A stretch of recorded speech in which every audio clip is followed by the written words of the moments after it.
good morning, or good afternoon, or good evening, wherever you are in the world. I am just Mike. You are watching and you are listening to episode number 52 of the Rock Out Wild Show. And not only that, you are watching and you are listening to the very first episode of the Rock On Wild Show of 2026. Now, as of this recording, it is New Year's Eve. It's about 3:30 p.m. and it's not New Year's just yet, but by the time this airs, this will be several days ahead. This will be uploaded on January the 7th on a Wednesday of the new year 2026. And as you see from the title of this very video, I am going to present the Just Mike 2025 albums tournament, where 32 of my favorite albums of 2025 will battle it out to determine what will be my favorite album of the year 2025. I am your host, as you see from the title of this very episode, and you know this channel as well. I am Just Mike. And if you're new to this channel, be sure to hit that subscribe button down below this very video. You can also like or dislike this episode. Share this on all of your social media platforms, from your Facebook, your Instagram, to your Twitter or X. Does anybody call it X? No, they call it Twitter. So follow me on there and share this episode of the Rock Out Wild Show to everyone you know, from your family to your friends, to your coworkers, to your acquaintances. Tell everyone what the Rock Out Wild Show is all about. I already told you what the main event will be, and also on the docket I'm going to look at on this day in the world of music, sports, wrestling, film, and television, in reverse order of what I just said, for January the 7th. But to kick off episode 52 of the Rock Out Wild Show, I am going to react to an old movie review of mine, a movie that came out 10 years ago, a movie called Cake, starring Jennifer Aniston. So I am going to first open up the webcam and say hi to everyone. It's still daylight. I still have a lot of light. And before I get into my reaction, I want to show you all my favorite Christmas present I got last year. And this is this shirt right here that says ROW Rock On Wild. Thank you, Galvanic, for that awesome Christmas present. My favorite Christmas present of the year. I thank you very much. So let's react to this old movie review that I have up here. So let's present, share screen. Make sure the audio is on. Let's go full screen. Make sure the volume is up a good bit. Just get the headphones out. I need headphones for this, but you don't have to. And let's react. In 3, 2, 1, action. I love cake, and chocolate cake is my personal favorite. It's really tasty. But the question here is this movie as tasty as chocolate cake? No, but it is tasty enough.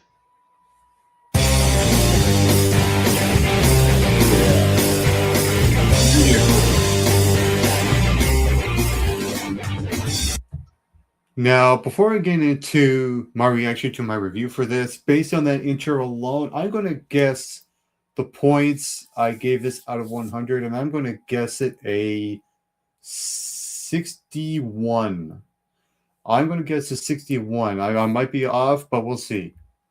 Hey, what is up, all movie fans in the movieverse? Welcome to the Mike McRock Movie Review Show. Right now, I'm going to review a movie called Cake. And Cake is a movie about a woman who is struggling through chronic pain, who's going through a drug addiction, who has lost her child due to a traumatic event. And this movie stars Jennifer Aniston as this character by the name of Claire. And basically, throughout this entire movie, you see her go through this addiction.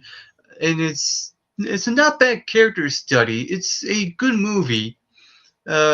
But to me, I think that people really overrate this movie. I don't think Jennifer Yeah. Aniston delivered an Oscar-worthy performance in this role, but I think that she delivered a good performance in this movie. Yep. Same goes with this movie itself. It's not a outstanding movie by any stretch. It's not a really bad movie. It's kind of run to the mill and average, mediocre type of movie, and I'll explain in quite detail as I go along with this review. And I'm going to start with Jennifer Aniston, and to me, she was never one of my favorite actors in the business. Yeah. Uh, Pretty much because she plays the same role in every movie that she's in. But with this movie, to me, this was much needed for her as an actor to get her to show off her dramatic chops in this movie. And she done a good job in this movie. I don't think she done a great job, but she done a decent enough job to make me at least somewhat entertained by her performance in this Right. movie. Right. Yeah.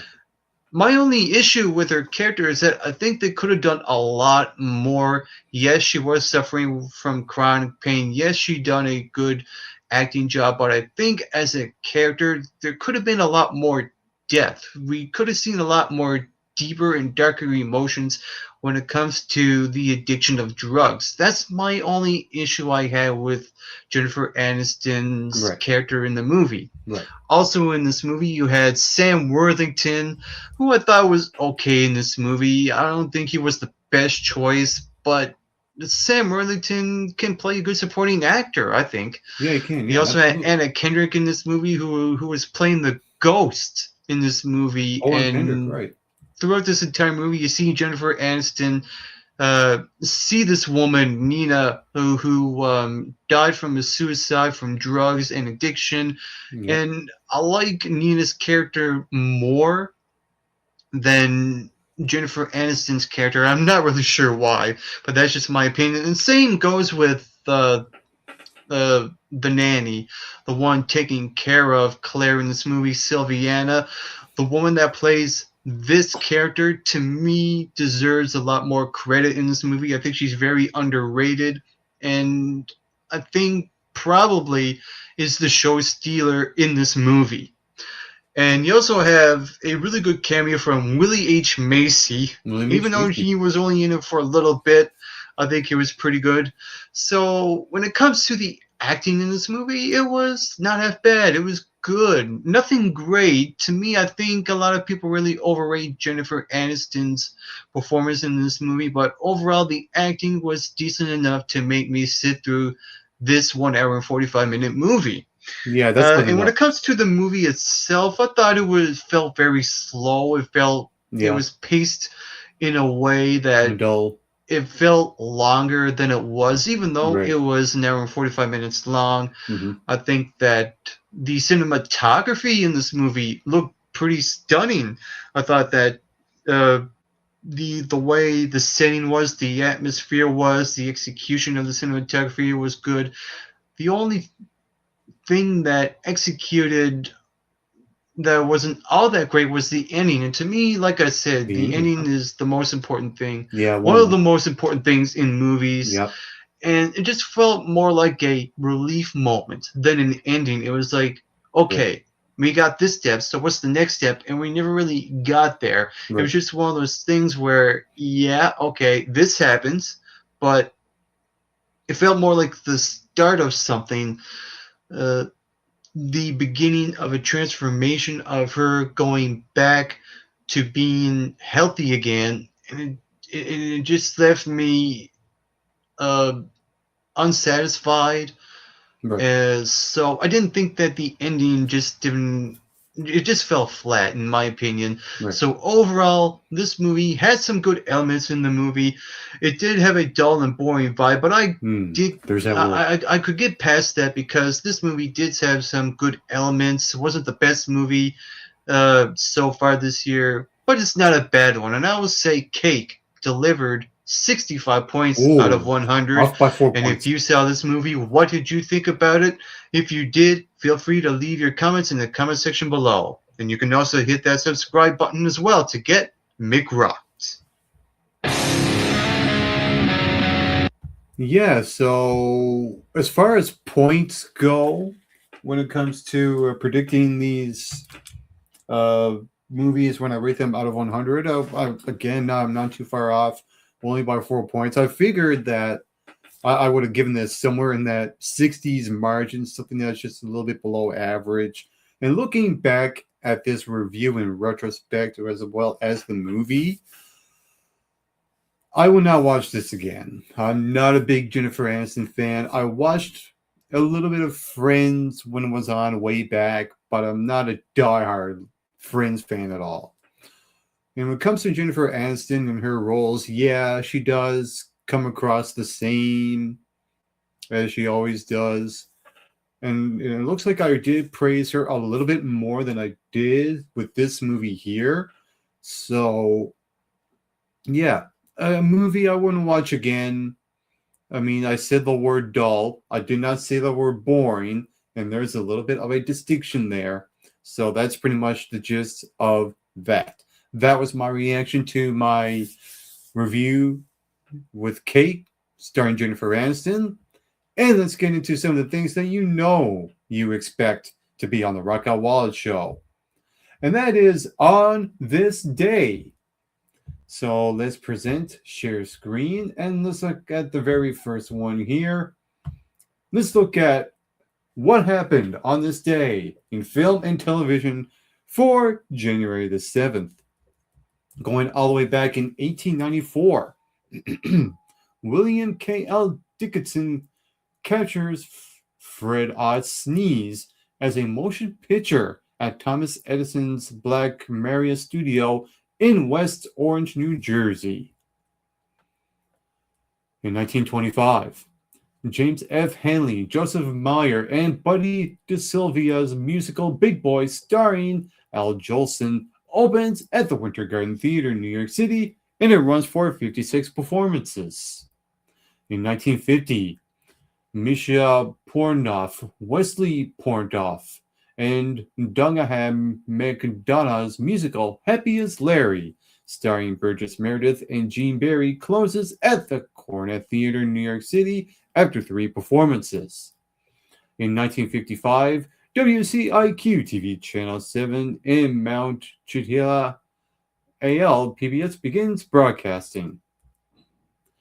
In 1966, Gene Kaczynski beats Lou Thez in St. Louis to become the NWA Wrestling Champion. A little bit of wrestling in the film and television here. Old school wrestling, I might add. 1966. In 1967, Murray Shigsgal's stage comedy Love, directed by Mike Nicholas and starring Alan Arkin and Eli Wallach, closes at the Helen Hayes Theater in New York City after 901 performances and 3 Tony Award wins. In 1968, GE College Bowl quiz shows at premieres on NBC TV. In 1973, WNPB TV Channel 13 in Merrick, Missouri begins broadcasting. In 1982, TV series Fame, based on the film of the same name, starring Debbie Allen, and on an ensemble cast, premieres on NBC TV. In 1985, revival of Rodgers and Hammerstein's musical The King and I, starring Yul Brynner, opens at Broadway Theater, New York City, and runs for 191 performances. In 1995, limited run of Patrick Stewart's one-man show A Christmas Carol, based on Charles Dickens' novel, closes at Richard Rodgers Theater, New York City, after 18 performances. In 2001, the 27th People's Choice Awards, Mel Gibson and Julia Roberts wins Dramatic Motion Picture, and Drew Carey and Jennifer Aniston win. We just mentioned Jennifer Aniston not too long ago. In 2003, In the Club, a single is released by 50 Cent, MTV Video Music Awards Best Rap Video and Best New Artist 2003, Billboard Song of the Year. In 2007, Danish TV drama The Killing, starring Soren Svendstrup and starring Sophie Rebel premieres on DR1.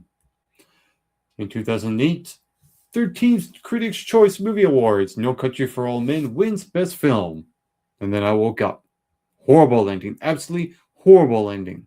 Anyway, moving on. 2009, 35th People's Choice Awards, Will Smith and Reese Witherspoon win Movie Star, and Hugh Laurie and Christina Applegate win TV. One of these actors is not like the other. In 2011, The King's Speech, starring Colin Firth, Geoffrey Rush, and Helena Bonham Carter, is released in the UK. In 2015, 41st People's Choice Awards, Robert Downey Jr. and Jennifer Lawrence win Movie Star. Patrick Dempsey and Alan Pomeroy win TV Dramatic. In 2018, the 75th Golden Globes, Lady Bird, The Handmaid's Tale, Elizabeth Moss, Sterling K. Brown among the winners. Oprah Winfrey accepts Lifetime Award with Powerful Speech.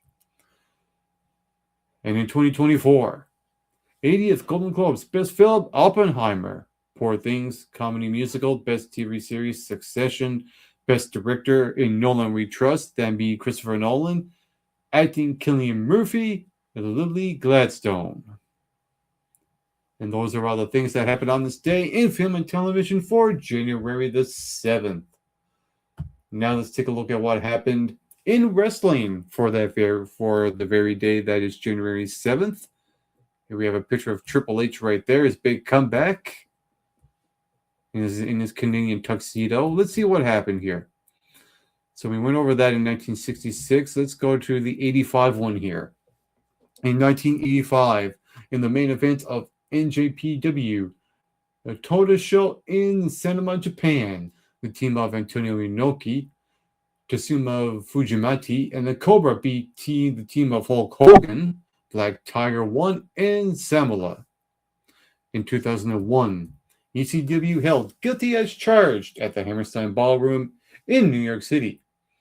Due to financial difficulties, this would be the last televised event ever held by the company, as they would ultimately go bankrupt 2 months later.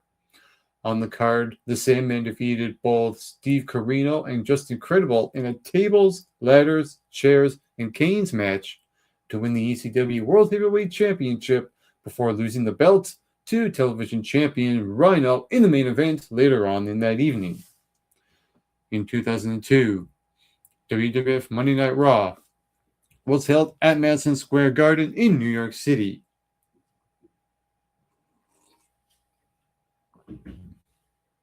The show will mark the return of the company for Triple H, as you saw that picture up on top there. He had been on the shelf with an injury since April 2001. His return as a babyface generated one of the biggest crowd reactions in Raw history, and I absolutely agree. I think he was out with a torn quad, if I'm not mistaken, during that time. Also on the show, Spike Dudley and Taz won the WWF Tag Team Championships after beating Bubba Ray and Devon, the Dudley Boys. In 2007, WWE New Year's Revolution pay-per-view came from Kansas City, Missouri. The main event of the night saw John Cena defend the WWE Championship against an unbeaten Umaga. The match ended with Cena retaining by pinfall with a roll-up to give Umaga his first defeat by pinfall or submission. Honestly, I think Umaga should have won that in retrospect. I'm just saying. In 2008, at a TNA Impact TV taping in Orlando, Florida, Awesome Kong defeated Gail Kim to become the second ever Knockouts champion. In 2008, Monday Night Raw Roulette took place in Uncasville, Connecticut, where every match was decided on the spin of a wheel. Shawn Michaels and Mr. Kennedy defeated Trevor Murdoch and Charlie Haas in a strange bedfellows match. We have Hardcore Holly defeating Carlito in a Trading Places match where both wrestlers used the other's entrance music and ring attire. Oh my god, I gotta see that again. Then we have, oh my god, Ashley Mazzaro, God rest her. Ashley Mazzaro defeated Jillian, Maria, Melina, and Mickey James in a lingerie pillow fight.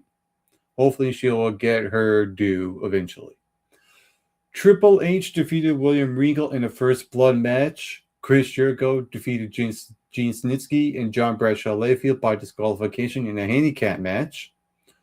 Hornswoggle and Mick Foley defeated the Highlanders, Robbie and Rory McAllister. As soon as I mention the Highlanders, the sirens go off. The more you know. That was a qualifying for a Royal Rumble match. And then we got Jeff Hardy defeating Umaga by pinfall in a steel cage match. I still remember that visual where Jeff Hardy got up on the cage and done the whisper in the wind. It's just one of those things that's embedded in my head. In 2015, TNA Impact debuted on the Destination America channel. In the main event of the show, Bobby Lashley defeated Bobby Roode to win the TNA Heavyweight Championship. In 2019, on an episode of Raw from the Amway Center in Orlando, Florida, Dean Ambrose, now Jon Moxley, defeated Seth Rollins in a Falls Count Anywhere match to retain the WWE Intercontinental Championship. Also on the show, John Cena declared himself the Royal Rumble and Hulk Hogan returned. Brother. And he's no longer with us, which is unfortunate. And we have some notable wrestling birthdays. For January the 7th, we got Alicia Edwards, born in 1987. Chili Willy, born in 1975.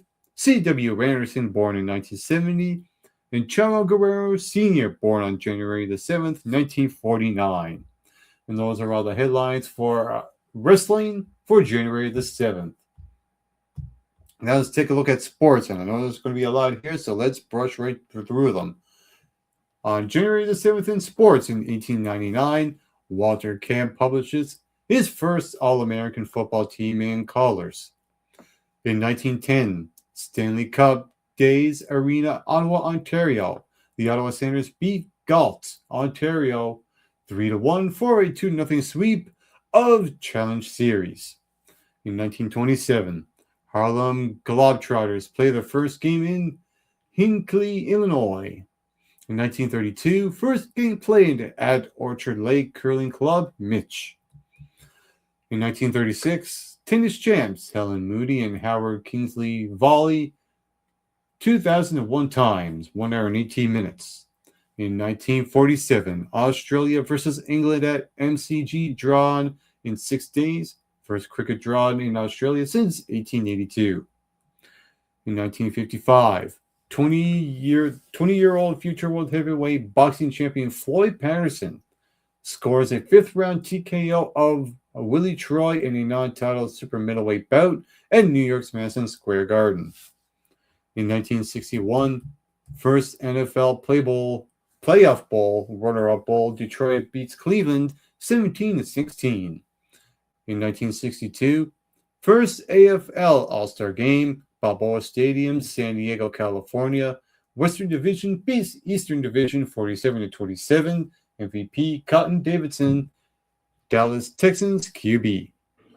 In 1963, the rift between Cleveland Browns owner Arts Model and head coach Paul Brown reaches a boiling point, and Browns is fired. You're fired. In 1972, LA Lakers defeat the Atlanta Hawks 134-90 for their 33rd straight win, the longest winning streak in major professional sports. In 1973, British darts organization founded in North London. In 1979, AFC Championship, Three Rivers Stadium, Pittsburgh. Pittsburgh Steelers beat Houston Oilers 34-5.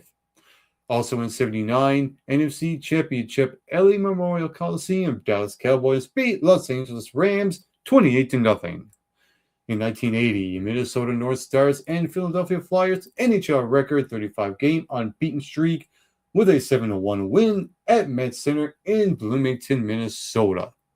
In 1982, Islanders Brian Trottier's 10th career hat trick. In 1983, Australia regained the Ashes with a 2-1 series win versus jolly old England. In 1985, Lou Brock and Hoyt Willem are elected to baseball's Hall of Fame. In 1987, Indian bowler Kapil Dev takes his 300th Test wicket at 28, the youngest. Oh my God! Look at the picture of this guy. I'm wondering if that's a wig. It actually looks like a wig or a toupee or something. Anyway, let's move on. In 1989, Cleveland Cavaliers blocked 21 New York Knicks shot tying NBA regulation game record. Also in 89, NBA's Cleveland Cavaliers, then longest winning streak, 11 games. In 1992, last day of Test cricket for Pakistan's Imran Khan. Khan! Anyway, moving on. In 1992, Tom Seaver and Raleigh Fingers elected to baseball's Hall of Fame. In 1994, Hopman Cup's tennis Perth. Pitcher Korda defeats Bernard Karbacher of Germany 6-3, 6-3 for an unsalable 2-0 lead, ends 2-1, and the Czech Republic's first title. That was a mouthful. Also in 94, U.S. female figure skating champion won by Tanya Harding. Where do I begin with that? Moving on. I'm moving on from that. I do love the movie, though, starring Margot Robbie. In 1995, Hopman Cup's tennis Perth Boris Becker beats Andrea Medvedev of the Ukraine. I don't know if I pronounced that right. Forgive me if I didn't. 6-3, 6-7, 6-3 for a 2-0 win in Germany's second title. Oh my God, the way I pronounced that was hilarious. Medvedev. I mean, how many V's do you need in a last name kind of like that? Anyway, moving on. In 1995, Larry Brown posts his 500th career NBA coaching victory following the Indiana Pacers in the 83 road win at the Houston Rockets. In 1998, Los Angeles Lakers center Shaquille O'Neal blocks 3 shots in a 114-102 win over Milwaukee to bring his career total to 1,002. An absolute legend right there.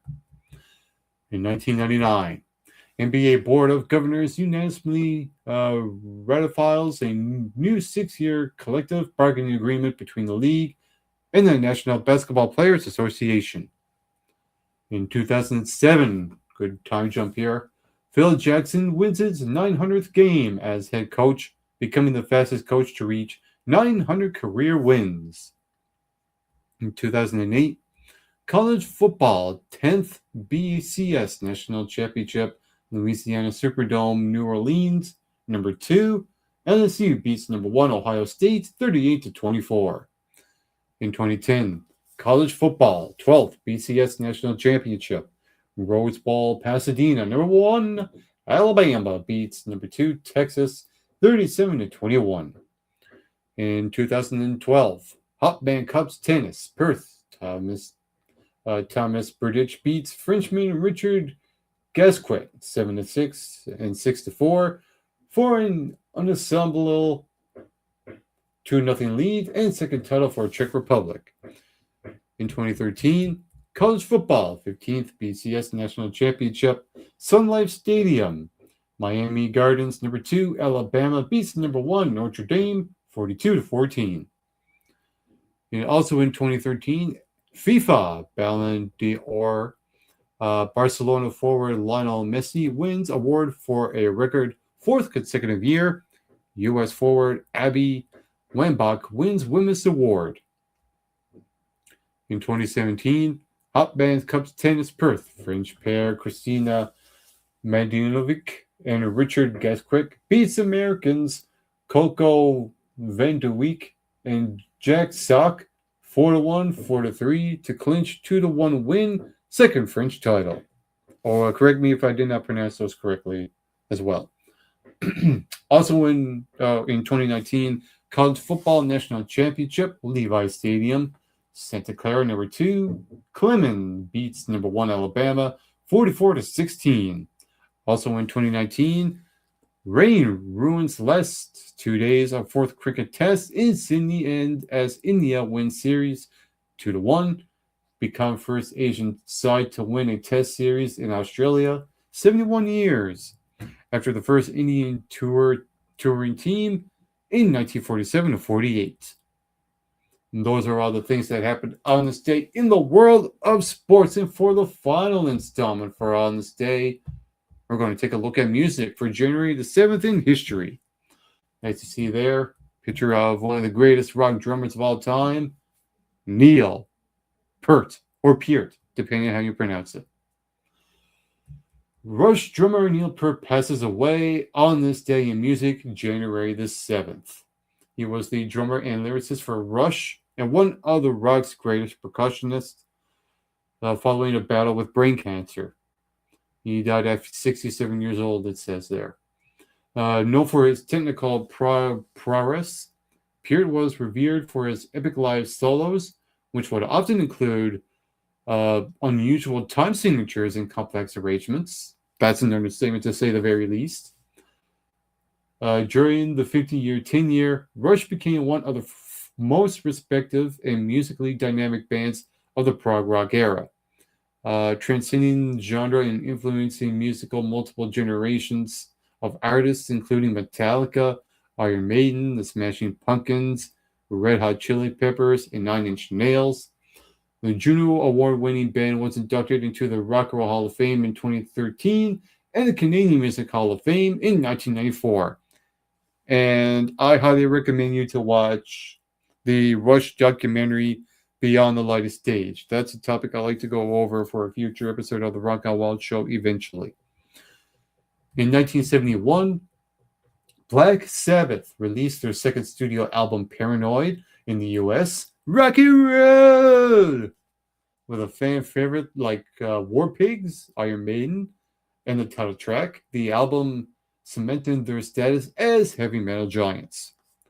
In 1980, Pink Floyd released another Brick in the Wall Part 2 in the US, featuring an eerie children's choir echoing the song's legendary chorus, "We don't need no education. We don't need no thoughts control." Paired with a disco-influenced bass line, the athletic track would become the British band's only #1 hit in America. That's amazing to me. Of all the songs they had, that's the one that hits #1.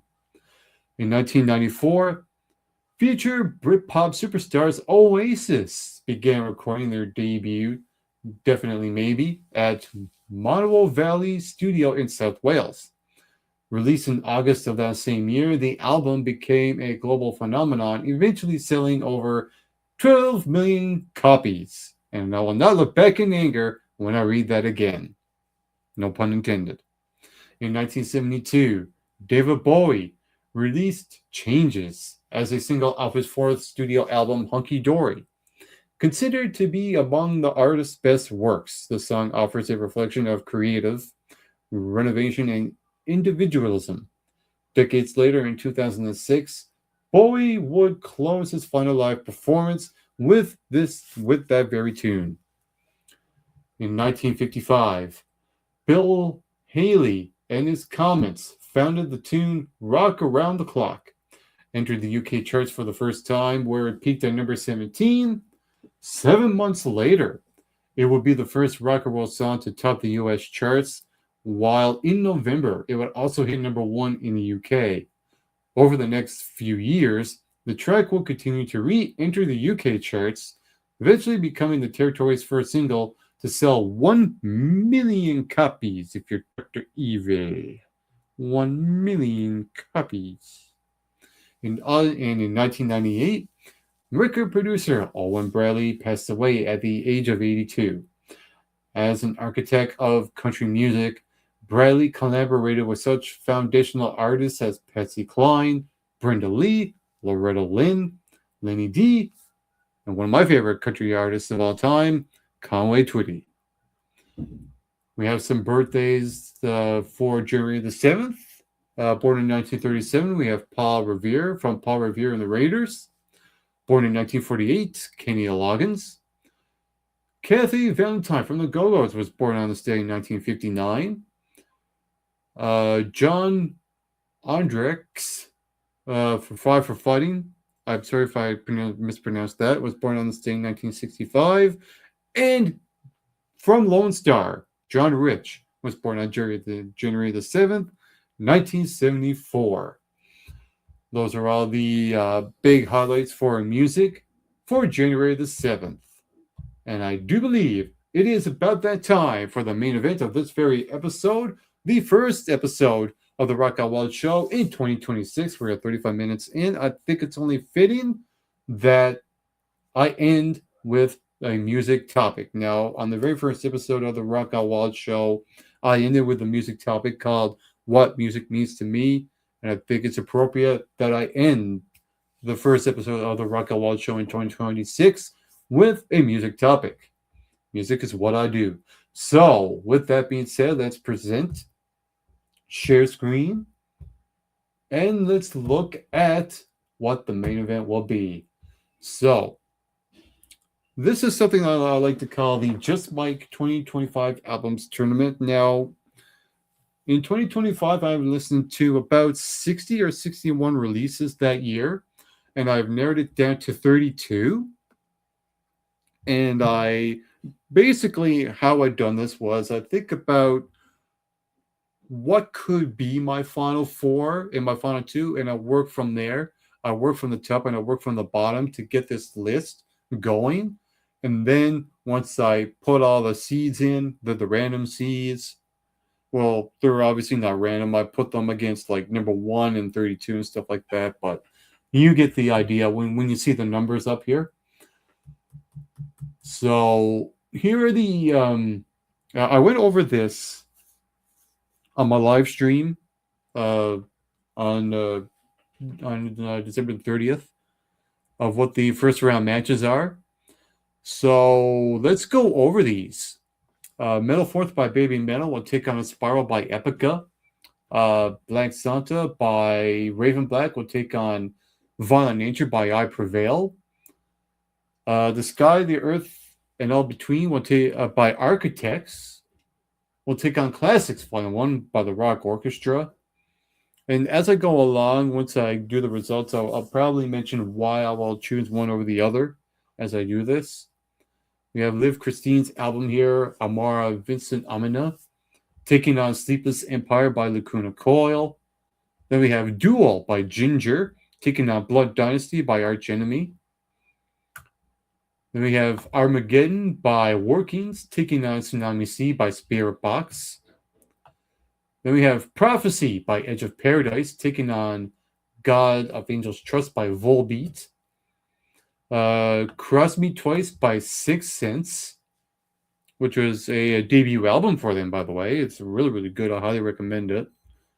We'll take on one of my favorite bands in metal, Killswitch Engage, with their album This Consequence. Then we have Another Miracle by Of Mice and Men. We'll take on Everest by Hailstorm.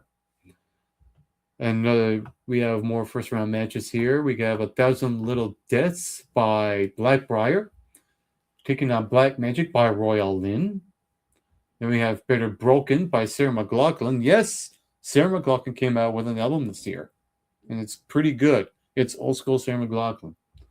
Taking on a band that I saw live, Mammoth, with their album The End. Then we have another band that I saw live, Battle Beasts, with their album Steelbound. Will take on someone who I also saw live with Creed. That's Mark Tremonti, with his solo album called The End Will Show Us Out. That's funny how that worked out. Then we have Intercepted by Fury taking on Summerween Surf by Voltaire. He's one of my favorites. He's one of my favorite singers that I discovered way back in 2008. So I'm sure he'll go a long way in this tournament. I'm sure of it. And then we have one of the more interesting first round matches. We have The Last Night on Earth by Finger 11 taking on Alienation by 3 Days Grace. 2 bands from Canada, 2 bands from Ontario. It's Burlington's Finger 11 taking on Norwood's Ontario's own 3 Days Grace. So it's funny. I did not plan for this match to happen. It just happened. So somehow that works out. Then we have Inquisition by Burning Witches taking on Death Above Life by Orbit Culture. Neon Void by Sumo Psycho. I would describe Sumo Psycho as No Doubt. So I kind of see Sumo Psycho as that new No Doubt era of the 2020s.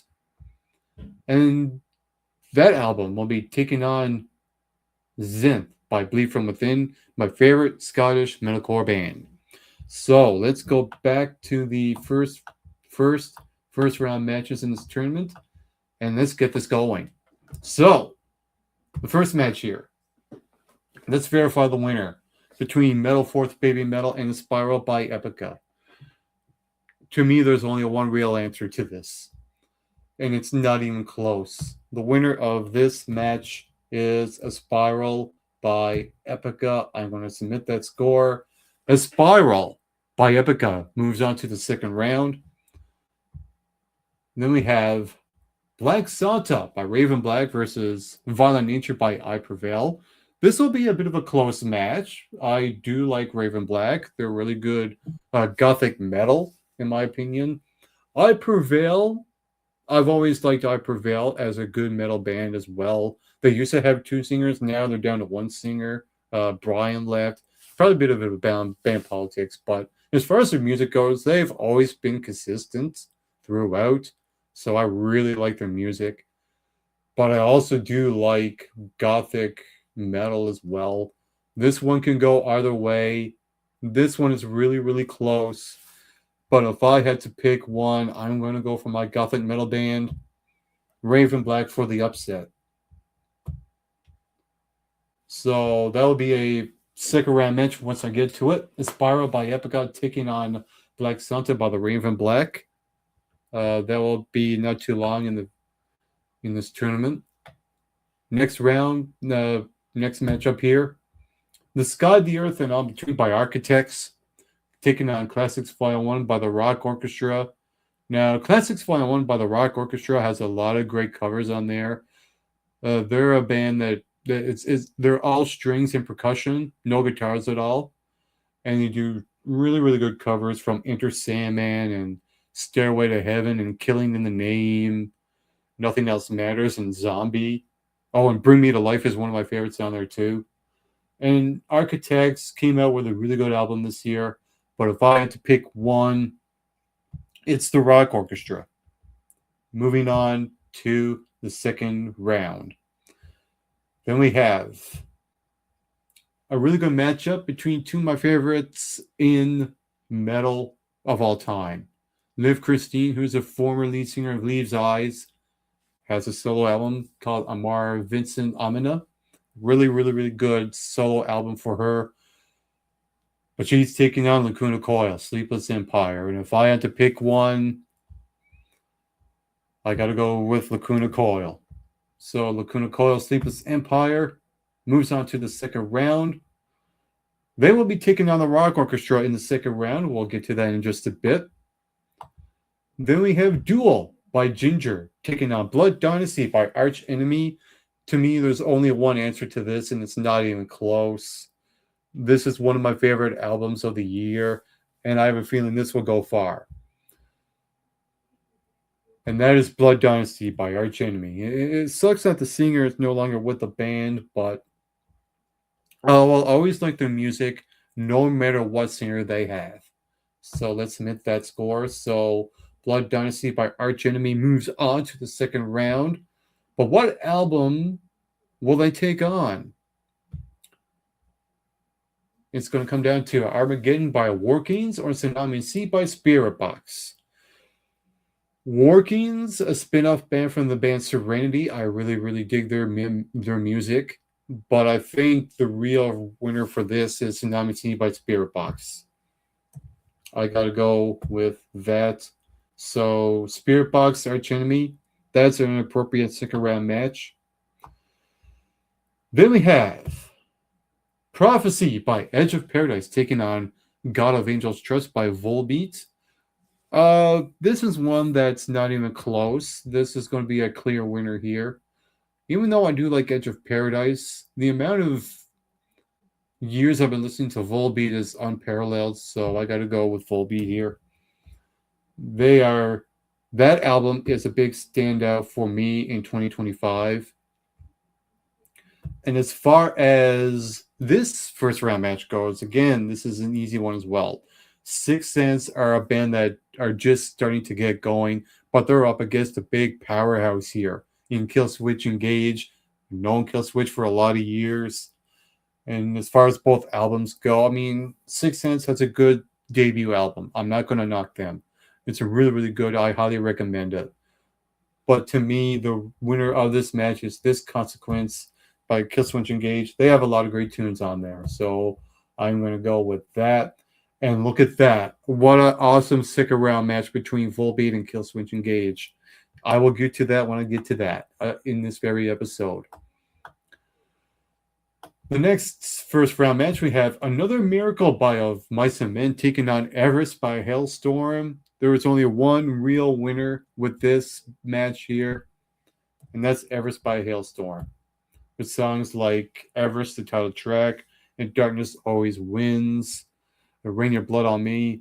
What a really fantastic album, and probably my favorite Hailstorm album as well.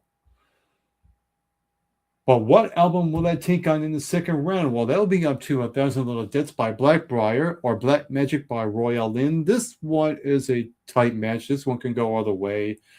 But if I had to pick one, I really like Blackbriar's music. They're very elegant in their symphonic metal. So I am going to go with them. So Blackbriar will take on Hailstorm in a second round match. Then we have Better Broken by Sarah McLachlan, one of my favorite Canadian 90s singers of all time. Taking on The End by Mammoth, who's led by Wolfgang Van Halen. For this, I am going to go, even though there are two different styles in music, I like both, but I gravitate towards metal here. I'm going to go with The End by Mammoth. So The End by Mammoth moves on to the second round. And Mammoth will take on the winner of this match, Steelbound by Battle Beast. And The End will show us how by Tremonti. I am going to pick The End will show us how by Tremonti. I really, really enjoy that album. It's one of my favorite standouts of 2025. That would be a really good stick around match. Mammoth and Tremonti, two great guitar players right there. Then we have Interceptor by Fury, taking on Submarine Surf by Voltaire. This is an easy winner for me. I'm going to go Submarine Surf by Voltaire. He has a lot of great standout songs on there. A lot of great standout songs. And to me, it's Voltaire back. It's that old Voltaire back since 2008. I love it. Then we have the Battle of Ontario bands. Last Night on Earth by Finger 11, taking out Alienation by 3 Days Grace. Ooh, this is a tough one. This is a close one. I really enjoy both albums. I really like Blue Sky Mystery by Finger 11. And they have some good solid tunes on there. Alienation by 3 Days Grace has a lot of standouts on that as well. This is going to be really, really close. But if I had to pick one, I'm going to go with 3 Days Grace with this. I think that album is slightly better than the Finger 11 album. So 3 Days Grace will be taking out Voltaire in the second round.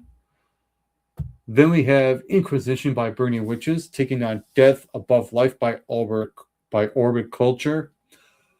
The winner of this is an easy one for me. I'm going to go, it's metal versus metal, which is great. But I'm going to pick Orbit Culture for this. I really, really like that band. So they are advancing. And the final first round match, we have my favorite new No Doubt band, Sumo Psycho's album Neon Void, taking on my favorite metal band from Scotland, Bleed From Within, with their album Zenth. I got to go with my Scottish metal band, Bleed From Within. So they advance into the second round. So Bleed From Within takes out Orbit Culture in the second round. I will get to that in just a little bit. Let's go back up here. And let's move on to the second round of this very tournament. So we have a Spiral taking on Raven Black's album Black Santa. This, to me, the winner of this match will advance into the quarterfinals. So the quarterfinals will be next up after this round. In the first quarterfinal album moving on, this is an easy win to me for A Spiral by Epica, one of my favorite albums of the year. But what album will take on A Spiral by Epica in the quarterfinals? Well, that's up to Classics Volume 1 by the Rock Orchestra or Sleepless Empire by Lacuna Coil. And if I had to pick one album to face Epica in the quarterfinals, it's going to be Lacuna Coil. So Sleepless Empire by Lacuna Coil moves on to the quarterfinals. Then we have Blood Dynasty by Arch Enemy taking on Tsunami Sea by Spearbox, two great bands right there. But if I had to pick one album to listen to for the rest of my life out of those two albums, it's Blood Dynasty by Arch Enemy. And I should mention this as well. Their album Deceivers, one of my favorite album of 2022. So keep that in mind as I go along this as well. And as well, going back here with A Spiral by Epica, their last album, Omega, was second runner-up to Bullet for My Valentine in my 2021 albums tournament. So watch out for these two albums as I go advance into this tournament here. So the next second round match is between Volbeat and Killswitch Engage. Two great bands right there that I absolutely love and I hold in high regard. Gods of Angels Trust by Volbeat takes on This Consequence by Killswitch Engage. If I had to pick one album to listen to for the rest of my life, again, I'll use that same question like I did the last round. With the last match. I gotta go God of Angels Trust by Volbeat. And they advance. So Blood Dynasty by Arch Enemy will take on Gods of Angels Trust by Volbeat in the quarterfinals. Then we have Everest by Hailstorm taking on 1,000 Little Deaths by Blackbriar. This is an easy win. I don't have to think about this. It is Hailstorm advancing to the quarterfinals. Watch out for that album because I really praised that up on the Rock Out Wild show in the past. So keep that in mind as well. But what album will take on Everest by Hailstorm in the quarterfinals? Well, that is up to The End by Mammoth or The End Will Show Us How by Tremonti. Two great guitar players right there. But if I had to pick one album to listen to, I think because The End Will Show Us How it goes on just a little bit too long, maybe in some or too long, The End by Mammoth, that album has a really good length to it. Just for that reason alone, I got to go with The End by Mammoth. The End by Mammoth advances to the quarterfinals to take on Everest by Hailstorm. That will be a good matchup right there.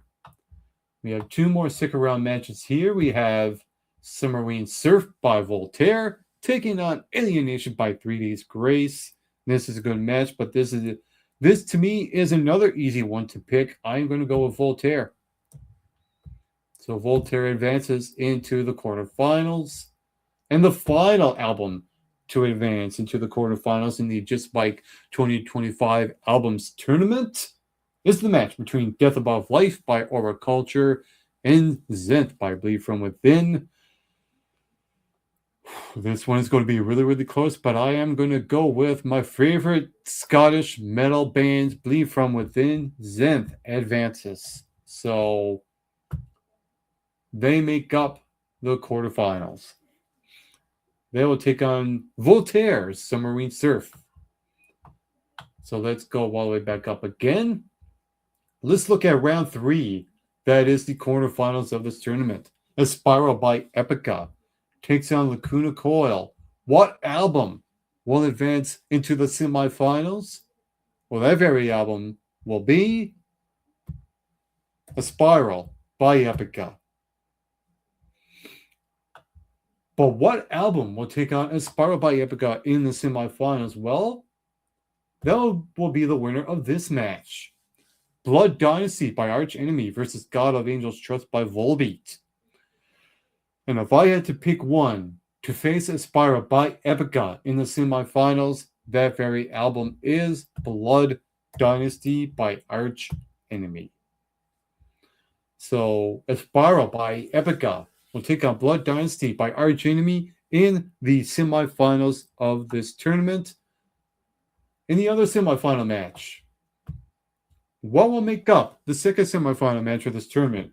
Who will it be? Who will advance? Let's see. We have Everest by Hailstorm taking on The End by Mammoth. This is a really, really good matchup, but only one can advance into the semifinals. And that very album is Everest by Hailstorm. So Everest advances, but what album will take on Everest by Hailstorm? Well, that will be the winner of this match. Submarine Surf by Voltaire versus Zinth by my favorite metal band from Scotland, Bleed From Within. The winner of this match, I got to go with Voltaire with Submarine Surf. So Everest by Hailstorm versus Submarine Surf by Voltaire makes up the second semifinal match. And now it's down to the final four. Look at that right there. Aspira by Epica, taking on Blood Dynasty by Arch Enemy, and Everest by Hailstorm takes on Submarine Surf by Voltaire. What will be the final match in the Just Mike 2025 Albums Tournament? Well, half of that match will be the winner of this. Aspira by Epica, taking on Blood Dynasty by Arch Enemy. And if I had to pick one of these albums to be in that final match of this very tournament, that very album is Aspira by Epica. Aspira by Epica makes up one half of the final match.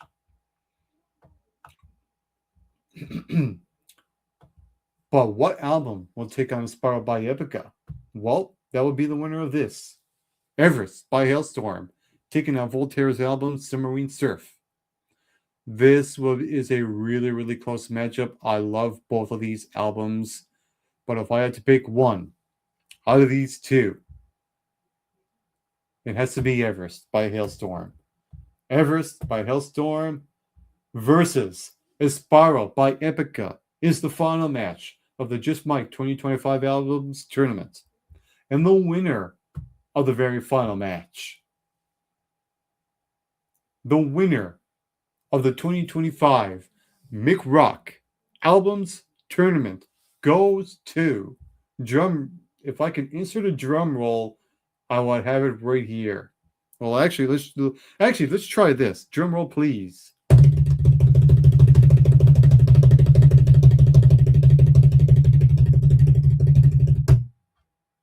The winner of the 2025 Mick Rock, I said Mick Rock. The winner of the 2025 Just Mike Songs. Let's try that again. The winner.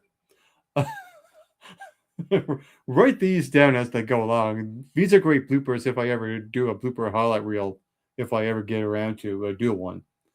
The winner of the 2025 Just Mike Albums Tournament is Aspira by Epica.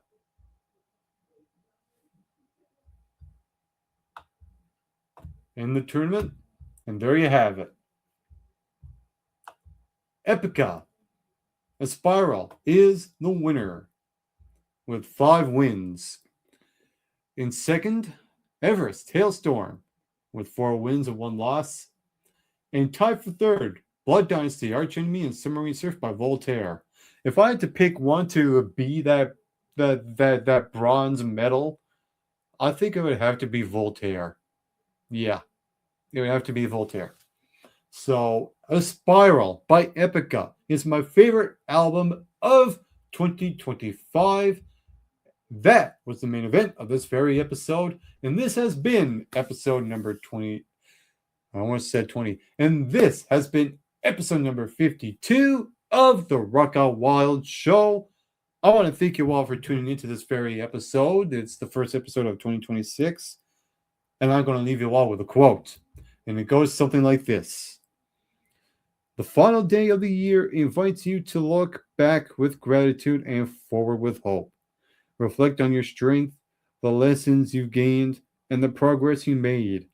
Then open your heart to the year ahead with a renewed sense of purpose. New beginnings are powerful. They give you the chance to reset your energy, clarify your intentions, and create a future aligned with who you are becoming.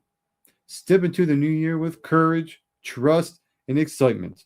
You are ready for the next chapter. I am your host, Just Mike. And on a final note, to all of you watching this episode all around the world, get plenty of rest and always do your best.